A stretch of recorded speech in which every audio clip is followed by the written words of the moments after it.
Due fratelli di 47 e 45 anni sono stati arrestati dai carabinieri della compagnia di Palagonia perché ritenuti gli autori del tentato omicidio a Scordia con 18 coltellate di un loro vicino di casa di 50 anni avvenuto sabato scorso.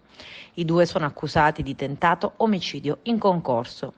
I motivi dell'aggressione, secondo gli investigatori, sarebbero legati a vecchi rancori.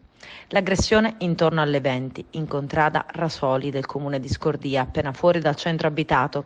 Dopo aver tamponato l'auto della vittima, lo avrebbero accoltellato al petto, all'addome e al volto e poi l'avrebbero lasciato agonizzante sul selciato nei pressi dei binari. Dopo l'accoltellamento, i due fratelli si sarebbero dati alla fuga facendo perdere le proprie tracce. Grazie ai soccorsi chiamati da alcuni passanti, l'uomo è stato subito trasportato in ambulanza nell'ospedale di Militello in Val di Catania, dove è stato sottoposto a un intervento chirurgico d'urgenza. Gli investigatori sin da subito si sono indirizzati verso i due sospettati, che sono stati rintracciati presso le rispettive abitazioni mentre stavano cercando di disfarsi dei capi d'abbigliamento ancora insanguinati.